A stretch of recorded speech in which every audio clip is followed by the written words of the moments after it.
Ó Senhor Manuel, correntes de ouro ao peito, quando saia fora à rua, todos lhe guardam respeito. Agora já sei o resto.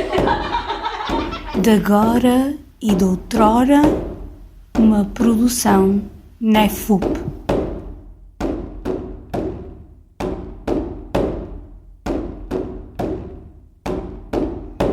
Dedicamos o quarto episódio sobre o projeto Polifonias de Agora e de Outrora ao grupo das cantadeiras do Conjunto Etnográfico de Moldes de Danças e Corais Arouquenses, que, a convite do NEFUP, dinamizará uma oficina de canto a vozes em Arouca no próximo dia 12 de setembro de 2021.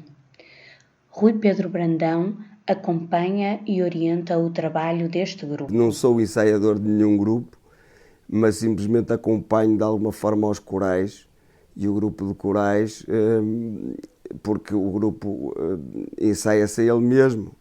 E eu simplesmente sou uma espécie de consultor do grupo. Os corais não são propriedade de ninguém, nem eu me sentia à vontade para dizer como é que eles verdadeiramente deviam ser cantados. Mas o que eu procuro é, de alguma maneira, modestamente, orientar as pessoas para que não se perca uma forma de cantar. E, no fundo, é isso que eu faço. Eu não tenho formação musical,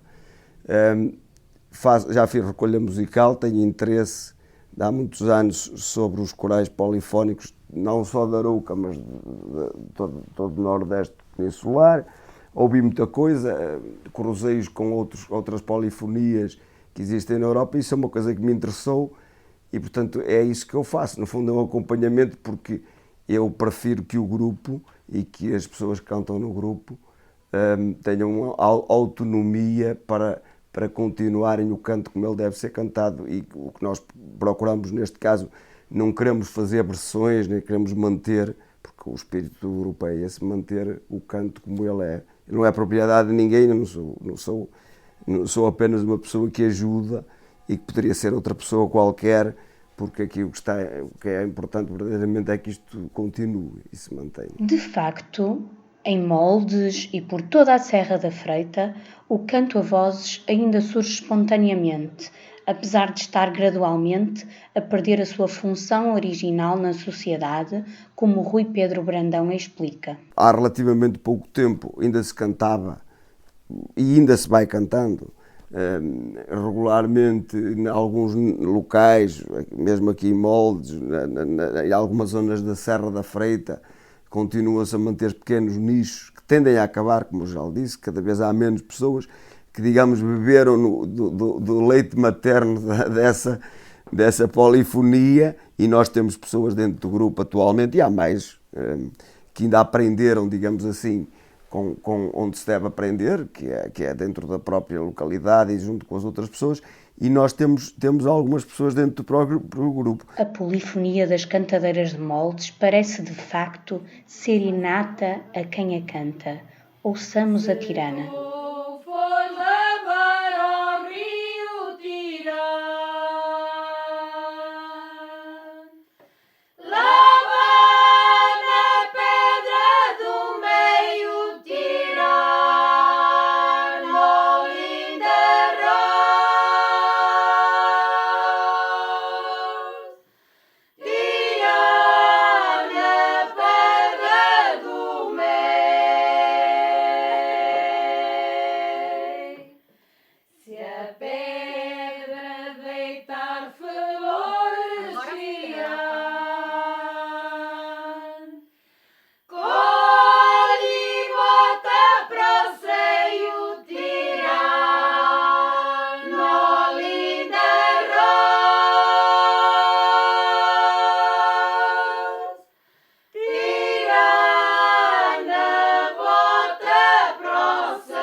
Nas cantadeiras do Conjunto Etnográfico de Moldes, há jovens aprendizas desta arte.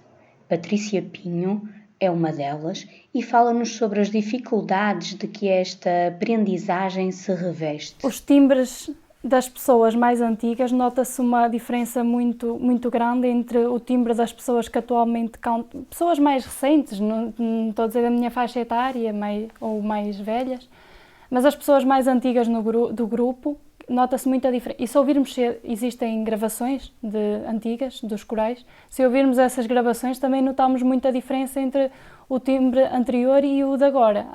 Houve uma evolução muito grande. Não quer dizer que seja má, mas é diferente, são timbres diferentes. E a própria forma como se dizem as palavras, os tempos, a ligação de uma palavra para a outra, mesmo dentro da própria palavra, a forma como elas cantam é diferente, não é fácil. Eu, por exemplo, falando na minha experiência pessoal, eu ouço a minha mãe desde que me conheço a cantar, não é? E mesmo assim tenho dificuldade em algumas coisas. Eu acho que foi muito porque antes as pessoas viviam muito centradas no seu núcleo, na sua comunidade, não saíam para outros sítios, não viviam noutros locais, então a própria forma como diziam as palavras, etc., era sempre foi a que sempre ouviram, nunca houve essa evolução. Por exemplo, eu falo na minha geração, ir viver para outras cidades, estar noutros núcleos, para além daquele onde nascemos, muda muito a forma como falamos e depois, claro que a forma como cantamos, a própria dicção é diferente. Agora isso está-se a perder. Por exemplo, na minha família ainda há essa coisa, mas não se ouve as pessoas a cantarem no campo. Já é uma coisa que se perdeu.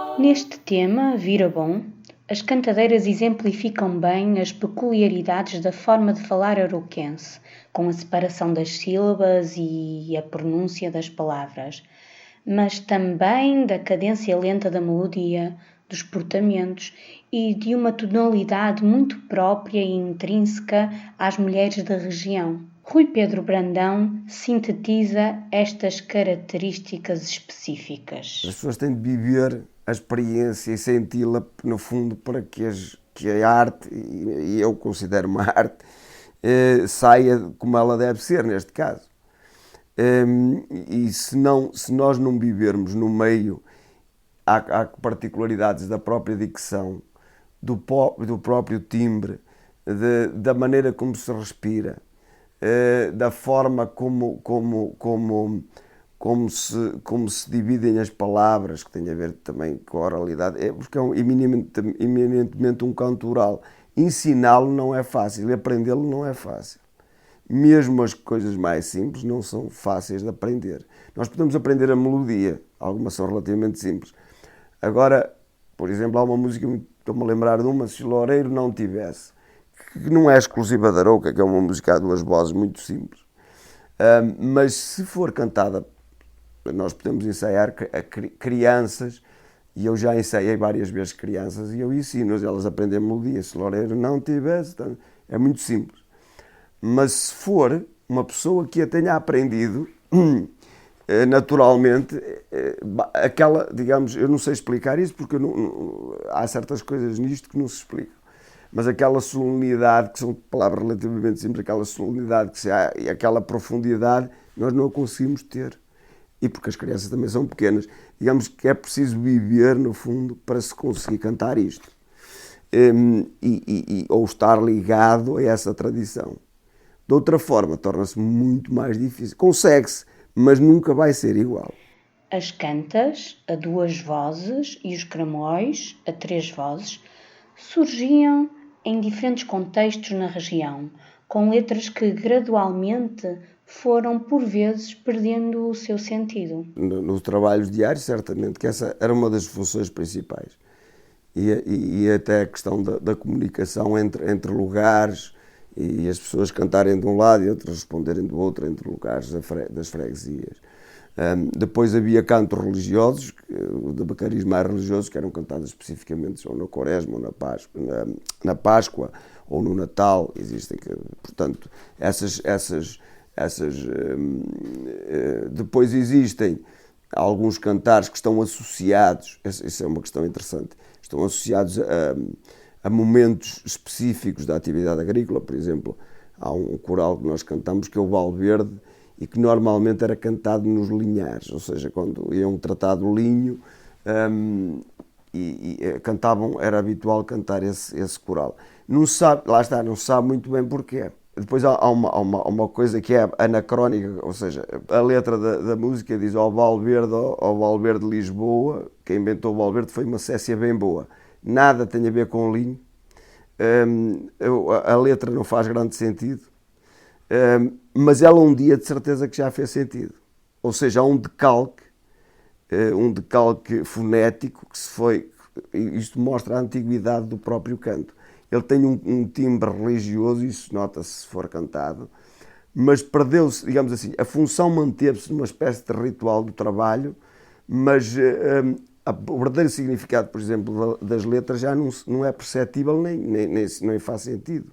Isso mostra, há gente que estuda isso, mostra a antiguidade do próprio canto, porque ele tem alguma solenidade, mas ao mesmo tempo tinha uma função dentro dos trabalhos agrícolas, mas digamos assim, a letra, há uma ideia que eu não concordo, que o povo não sabe o que diz, não é? Então inventa letras absurdas. Não, muitas vezes é que os corais são tão antigos que o próprio significado ou a língua primitiva, estamos a falar de coisas muito antigas mesmo, e a própria fonética perdeu-se e manteve-se o coral e a função. Há modificações dos corais, certamente, pelas pessoas e até na própria letra ao longo dos anos, etc. Mas a origem é certamente muito antiga. Nós não conseguimos localizá-la e, de certeza, que quando começam as próprias sociedades agrícolas, estes corais vão surgir. Podem não surgir exatamente assim, mas similares. Eles, de certeza, que existem desde o princípio em que o homem se fixou e teve necessidade de cantar ou de dançar, porque essa necessidade existe. É claro que depois a sociedade, mesmo dentro das sociedades antigas, não são enquistadas e há mudanças, mas eu julgo que são corais mesmo. Uma das coisas que me leva a interessar-me por isso é precisamente eles serem muito, muito antigos e portanto, que acompanharam as pessoas ao longo de centenas e centenas de anos, porque há essa ideia de que isto surgiu ou no século XIX ou no século XVIII. Não funcionam assim, muito menos sociedades fechadas como esta. Uma coisa destas não começa numa determinada altura, por ser uma criação coletiva. Ela é muito, muito antiga, acompanhou desde sempre as pessoas, certamente com algumas alterações. Ouçamos o Valverde.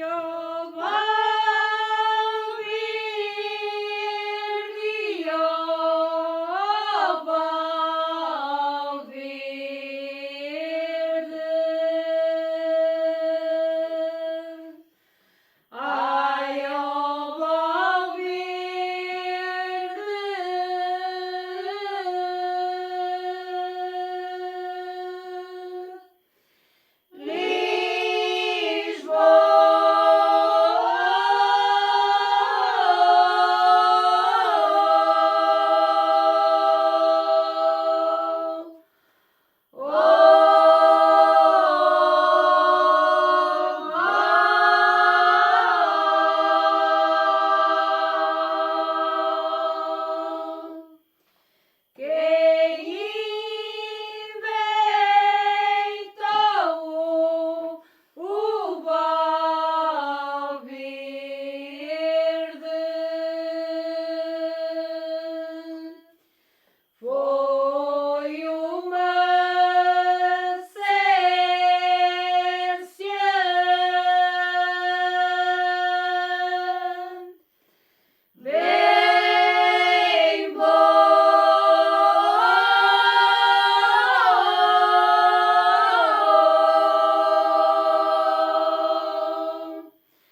Quando, em 1959, o Cancioneiro de Arouca de Virgílio Pereira foi publicado, o canto a vozes fazia ainda parte da vida cotidiana da população da região. Quando o professor Virgílio Pereira chegou aqui, ficou muito surpreendido por se manterem ainda tantos corais, ter encontrado tantos ainda, precisamente porque havia um relativo isolamento, a sociedade era agrícola e, portanto, a função da música não se extinguiu. Neste momento, a função dos corais, como existiam, já não existe. Existe sim gente que ainda aprendeu a cantar dessa forma, mas eles mantiveram-se precisamente por serem sociedades agrícolas e terem uma função. E isto ser relativamente distante, relativamente perto do Porto, mas ao mesmo tempo é longe, e manter-se muito fechado, e então os corais mantiveram-se aqui em grande quantidade. Hoje em dia, a situação é bem diferente e a desertificação do interior vai fazer desaparecer toda uma cultura e forma de viver. Eu acho que a tendência é que isto acabe mesmo. Como tudo o que está ligado, as pessoas às vezes não têm muita noção do que está a acontecer ao interior do país. E discute-se nos meios urbanos o que é que se deve ser feito no interior do país. Mas a questão do interior do país, já vamos entrar mais no campo político, mas não podemos isolar, é que não tem pessoas. Não tem pessoas, nem tem muitas vezes, e as pessoas que lá estão são muito pouco compreendidas. A dificuldade que é viver. Nós temos esta questão dos incêndios, por exemplo. As pessoas acham todas, mas pode parecer que não tem ligação, mas tem. Digo assim, agora eles deviam limpar aquilo tudo. Bom, eles deviam, mas nós temos não sei quantos anos de desregulação florestal e agora estão a dizer ao que resta de pessoas todas idosas para limparem milhares de hectares de mata. É isto que estão a dizer. E o que é que essas pessoas pensam de gente que lhe está a dizer uma coisa destas? E que nem faz ideia do que é uma coisa dessas, fazer uma coisa dessas. Dizer, limpem um perímetro de 100 metros à volta das vossas casas. Pessoas que têm 80 anos, que têm 70 anos, que têm 90 anos. O que é que isto tem a ver com os corais? É que, junto com essas pessoas, que são as últimas que restam, e que muitas vezes as pessoas não entendem, muitas vezes, como elas vivem, vão acabar, essas pessoas, não acaba só isto, as cantas, vai acabar isto, vai acabar uma série de conhecimentos tradicionais ligados à agricultura que têm milhares de anos, vai acabar uma série de técnicas agrícolas, vai acabar uma série de técnicas, por exemplo, ligadas à construção de instrumentos e à própria construção de casas, vai acabar uma cultura inteira. Há, contudo, estratégias de salvaguarda que começam a ser pensadas ou implementadas, a começar pela constituição da Associação Fala de Mulheres, que reúne muitos grupos polifónicos, a candidatura do canto a voz a património cultural e material e a aproximação do contexto escolar. Nós podemos ter uma formação académica ou podemos ter uma formação na nossa cultura, pela vida. E esta gente tem uma cultura muito grande, sabe muitas coisas. Não tem saber académico, muitos deles não sabem ler, mas têm muitos conhecimentos. E inclusive este. E o interior do país está a perder isso tudo porque a sociedade agrícola, como ela existia, e as pessoas que lá vivem estão a acabar. Não há muitas vezes essa noção nas cidades que é isto é o que está a acontecer. E isto está a ficar abandonado e é difícil manter tudo isto. E não há apoios suficientes para manter tudo isto. Nós temos de ter a noção que neste momento estamos a assistir ao fim. Aí os historiadores divergem, eu não vou entrar também nessa polémica, mas cantos como estes acompanham o homem desde que cimentou a agricultura. E nós estamos, no fundo, a ver os últimos tratores, e em Portugal, se calhar mais tarde que no resto da Europa, dessa estrutura social ligada diretamente ao campo. E que mantinha também o canto e as danças, etc. E Portugal manteve-se até mais tarde, por as questões históricas que sabemos, e no fundo nós estamos a assistir à morte da dita sociedade agrícola, e aqui em Arouca ainda mais tarde, e, por inerência, à extinção do canto. E, portanto, a única perspectiva que eu vejo de o manter é precisamente tentar gravá-lo, tentar mantê-lo nestes núcleos, e uma coisa que eu acho que era muito importante era passá-lo para dentro das escolas e torná-lo mesmo uma espécie de currículo, porque faz parte da nossa identidade cultural, e mantê-lo apenas restrito a núcleos como este grupo de moldes, ou mais 2 ou 3, por exemplo, Fermedo e Mato, outro grupo que se mantém ativo e que mantém os cantos, e há mais algumas senhoras, isso não vai salvá-lo, digamos assim. Isto faz parte da nossa identidade, e eu acho que as escolas e o Estado devia ligar a isto. Vamos ver se com a candidatura a Património da Humanidade desses cantos, se isso acontece, se é mais valorizado. A inclusão da cultura tradicional, nomeadamente do canto, da música, das artes e da dança, nos currículos escolares, tem vindo a ser recorrentemente referida como a única estratégia duradoura de preservação desta tradição. A sua apropriação pelos mais jovens tem sido, na verdade, fundamental para a continuidade de muitos grupos de corais polifónicos que ainda existem, ou não fossem os seus responsáveis, como Rui Pedro Brandão, professores do primeiro ciclo.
Este tema, Quem Fala de Mim, retrata uma sociedade em que a autoridade patriarcal era um imperativo absoluto e as mulheres eram remetidas para o contexto da família e da subserviência ao marido ou pai. No entanto, eram estas mulheres que assumiam grande parte das responsabilidades nas sociedades agrárias em que viviam, e também eram elas que cantavam. As mulheres sabem fazer tudo. Sabem cuidar dos filhos, sabem lavar roupa, e são elas eminentemente que transmitem a cultura. E quem transmite a cultura é quem tem o poder. Pode haver um poder simbólico masculino, ou até a força física ser violenta, mas a questão da cultura, como ela é transmitida, é eminentemente feminina.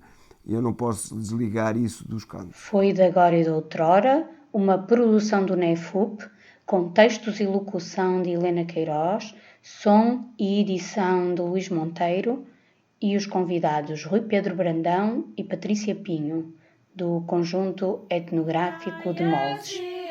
As lindas vozes são as das cantadeiras deste Conjunto Etnográfico de Moldes de danças e corais arauquenses.